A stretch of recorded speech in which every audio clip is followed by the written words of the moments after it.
Friends, I have a confession to make. I did not like Monster Hunter Rise as much as Monster Hunter World, at least until today. Now that I'm replaying it on PC, I have a newfound appreciation for this game. HJ Review.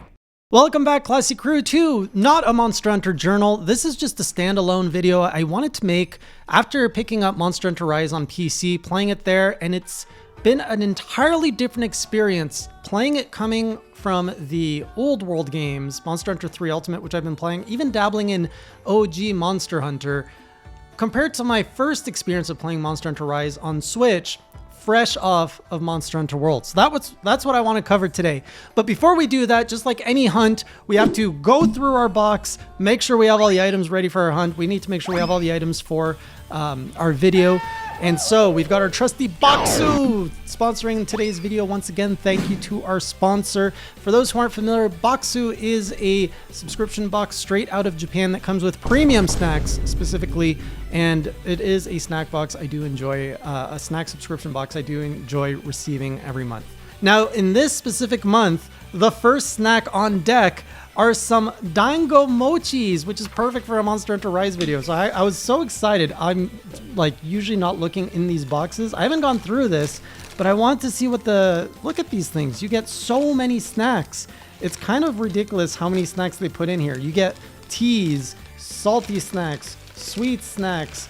This is ridiculous because I usually go in here without looking. So I never actually see the presentation of all of this. Where are those bunny dangos? Here they are.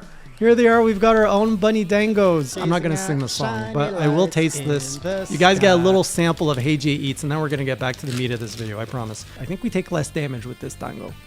So, oh, nice, sweet, chewy.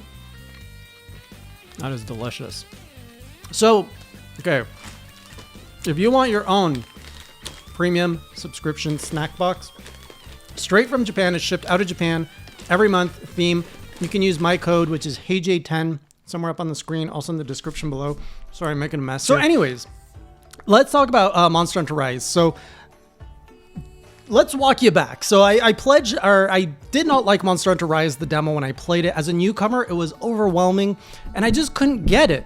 And then I pledged to play Monster Hunter World to really understand the Monster Hunter formula, and I fell in love with Monster Hunter World. It is in my top 5 games of all time. It was such an amazing journey, an amazing experience. Monster Hunter World was fantastic. And so I was like, oh, I love Monster Hunter. And this was at the time Monster Hunter Rise was coming out, so I was playing both Monster Hunter World and Monster Hunter Rise at the same time. And so using that newfound appreciation of Monster Hunter World, I went to Rise, and I was playing through it, and it was way more comfortable than when I was playing as a newcomer. Like, I understood what I had to do with the boxes. I understood kind of the basic concept, your armor, your grind, the hunt, the weapon. And it didn't quite click the way World clicked. Like, World was amazing. Whereas I would say Rise was great. I love the speed of it. I liked the idea of the wire bugs, but all the monsters didn't leave.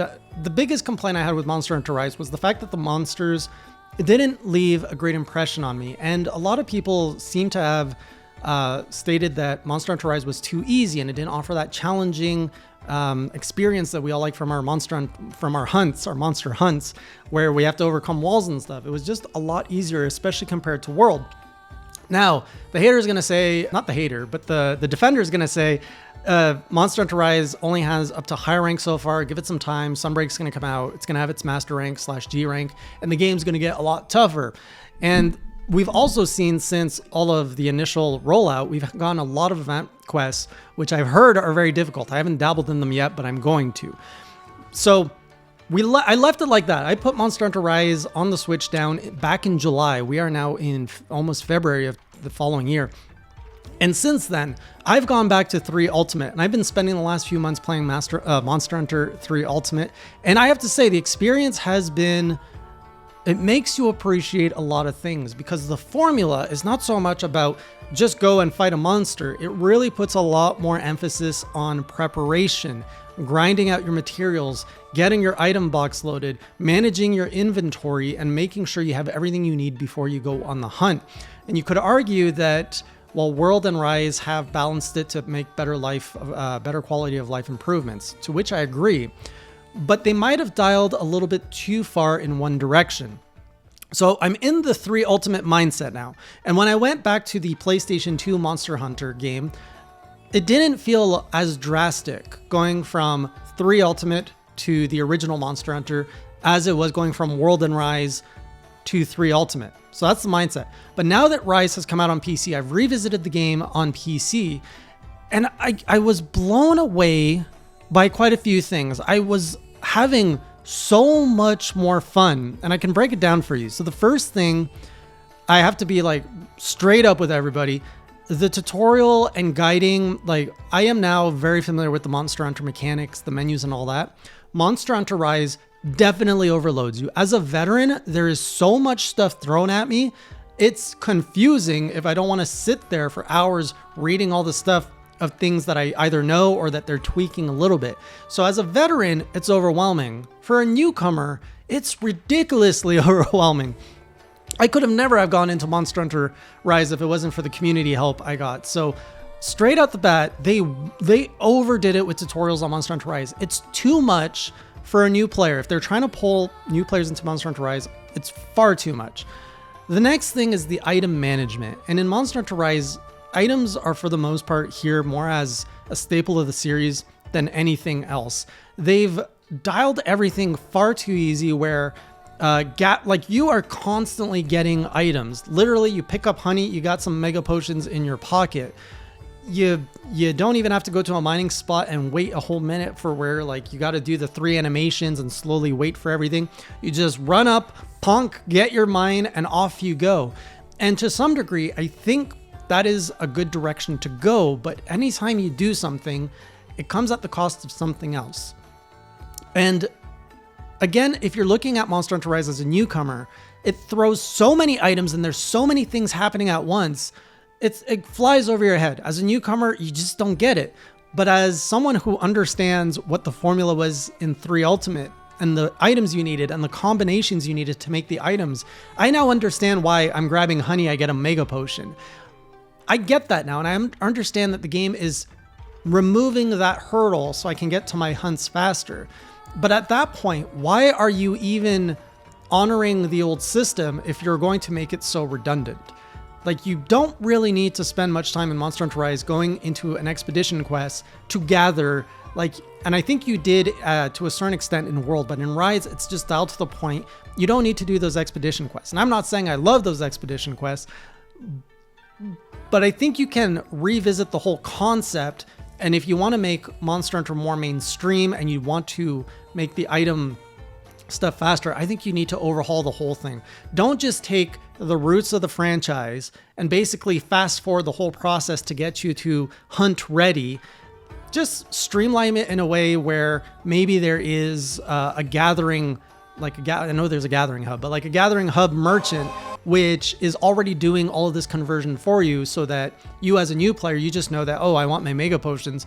I just go to the hub. Now, I've thought of this on the spot in like a minute. So I'm not saying that's the best solution. It's just an example. Otherwise, it's just so much. If you go into Rise and you don't go play the old games, you'll never really understand why picking up a honey gives you a mega potion, or when you pick up some herb, you get a potion, or what all of these items do. It's almost like it's excess fat from the old formula that they wanted to cut off, but they kept there, but it doesn't really serve much of a purpose anymore. And then when you complete the quests, I'm kind of going off on a tangent here, but when you complete the quests in Rise, in old 3 Ultimate, the quest screen was done. I got like maybe 2 rows of items from a monster, and it was clearly the parts of the monsters I hunted. In Rise, you get the parts, you get the bonus, you get these things you scavenge, you get all these and like the list goes on, and you're just getting so much stuff. You are constantly bombarded with things. And as a veteran, it's great. And I think this is what made me enjoy the experience, because I could appreciate that the franchise is like, hey, you put in your, I didn't put in my hours, but you other veterans, you've put in your hours, you put in your grind, have some fun, relax, just kill some monsters. That's what Monster Hunter Rise is doing. It's saying, don't worry about all that grind. You get all the armor you want, get the weapons you want, just go hunt the monsters. And it's focused a lot more on that. And now I can feel that. And as a content creator who went on stream, I just want to hunt monsters. I love that about Rise. I love that speed now. And I have to say, like, I also love the visuals. The fact that we are now playing at, I don't know if it's uncapped frames per second, but I'm definitely playing 144. I've never been much of a guy for like tech or like going on about my frames per second or my resolution, but damn, does it feel smooth. Like when you are moving that fast with wire bugs and polymutes, it feels and looks smooth. I don't know how it translates to Twitch, because on Twitch I limit it to 60 frames per second. But yeah, I love the experience on PC way more than Switch. And that's coming from a guy who hates handheld gameplay, so I am biased. Next up, the monster appreciation. So if you look at my Monster Hunter Rise monster ranking lists, I was quite shocked when I made that list that most of the new monsters I experienced in Monster Hunter Rise were pretty much at the bottom of the list. I didn't have much of a great experience with Monster Hunter Rise monsters. What's weirder is when I re-encountered them in 3 Ultimate, they left a huge impression, much better impression. Royal Ludroth, I first met him in Rise, didn't care for him. Met him in 3 Ultimate, loved it. And I can tell you exactly why. It's because 3 Ultimate, everything is dialed down so much slower. You have to study the monster. You have to look at its attacks, and you have to find the openings, and it makes you appreciate the fight because you know what you're doing. You know what the monster is doing. You know what you got to do. And when you put this with this and it clicks, endorphins, and you feel amazing. The problem with Rise is because they're trying to be more mainstream appeal and more forgiving on the player, there's a lot of ways to avoid damage, whether it's chugging potions, whether it's wire bugging away, whether it's slamming with all of your moves. And that's good to give more forgiveness on the player, but it's bad because the player doesn't need to study the monster as much, and therefore you're not getting the and the connected for the endorphin rush. You follow me?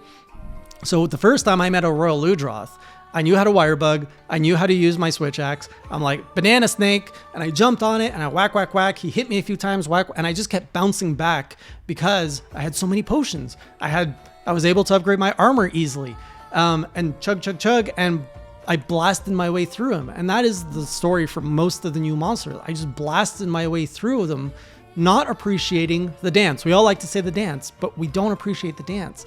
But now going to 3 Ultimate, Royal Ludroth as the example, I know the dance, I know his moveset.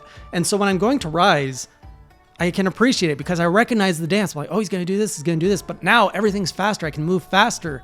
But my fighting is tighter and cleaner because of what I did in 3 Ultimate. And if I didn't do that, I would still just be spamming my attacks and my potions on a monster to just get through. So that is the second reason I can appreciate Rise more. Finally, the third reason, I had a good third reason. What was the third reason? Okay, so my third point, and this is probably the one I love the most. So the other two, the first 2 points, item management, monster appreciation, I think Capcom overcompensated and went too far. I think item management is too easy, and I think the monster fights provide a little bit too much forgiveness, which prevents player from learning the fight. So those 2 things, too much compensation. The third thing is the armor grind. I actually really think they nailed it on this one. And this one is all completely based on your own opinion and the amount of time you have available. In the old world, 3 Ultimate, oh my God, I cannot get myself armor sets because it takes so long to grind the armor sets you need, the parts you need. You have to go on hunt after hunt and hope for the RNG, and the fights are longer and more stretched out and slower, and it takes forever. I've only got 1 armor set in that game at 30 hours in. In Rise, you literally I fought 1 Izuchi, and I got 3 of his armor pieces. So with Rise, it gives you a lot more ability to farm out all of the armor sets. And this is great because of a trend that has come out in the Monster Hunter community called fashion hunting. Try to fashion hunt in Monster 3 Ultimate. You're not fashion hunting unless you have 1,000 hours to spare. In Rise, you can fashion hunt way more easily because you can experiment with all the different armors, because let's say you have 1 armor set and it works for you. You're like, oh, that one looks cool. I want to try that, and mixing it with this. It's honestly 1 or 2 hunts away and you can get that. And there's so many armors in this game. I think you do need to dial back the grind amount. In the old world, the 3 Ultimate and all that, it's just too much time investment for what you get out of it. And even in that game, there's a lot of armor. Whereas in Rise, there's a ton of armors, but the game is saying you can get it if you want to put in the grind, like you can get a lot. And I think the community, and this is just from my point of view of being in this community for like a year, I think the community would rather spend more time to have a ton of different armor sets to mix and match and make their cool sets, especially like the cosmetics and the layered armor, versus spending a ton of time to get like 1 or 2 super optimal armor sets. At least that's how I think. Myself, I want to collect them all. I want all the armor sets. So I way prefer the grind that Rise presents. And then I guess the fourth point I already touched on is the visuals. I just really love the visuals and the higher frames per second. So Monster Hunter Rise, now on PC, revisiting it after playing older games, I can see that the franchise... Oh, that's what my note meant, OG formula. Rise is a continuation of the old formula, at least 3 Ultimate. I did not play 4 Ultimate or GU. Monster Hunter World is kind of like the spin-off. So going from World to Rise was jarring because the monsters weren't epic in Rise like they were in World. The storytelling was very different. The world felt very different. But when you go from 3 Ultimate or OG Monster Hunter to 3 Ultimate to Rise, I can see that, oh, okay, we're evolving the formula, and Rise just channels everything into like it's overdrive. Everything's just faster, faster, faster. It's like, all right, I've already played this. I know what the formula is. Let's just go. Let's go. Let's just kill things, get the parts, get the armor, go, go, go. And it's just, that is the energy of Rise. Go, go, go. And I love it, especially coming from the slower paced where I got to feel and experiment everything. It's great to have the option to play a Monster Hunter game that is speed, speed, speed, speed. But if we're talking about the future and what do you do from here, or specifically with Sunbreak, some things that we need to do in Sunbreak, and I should really save this for another video, more difficult monsters, bring out the Alatreons, the Fatalis, the Arc-Tempered Velkhana type fights. You can't salvage the item management issue at this point. The monster appreciation, you could potentially balance that out better, but I doubt Capcom would. And then the OG formula, you just stick to that. And I can explore more of my Sunbreak wish list in another video. I've already talked enough for today, so we'll leave it at that. Let me know what you think. If you are coming back to Monster Hunter Rise on PC through a different lens, or if you've played World and the old games, how does Rise compare to you? What do you like? What do you not like? What do you agree with, disagree with?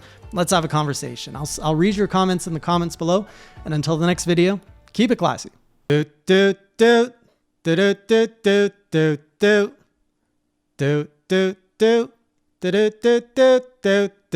Subscribe.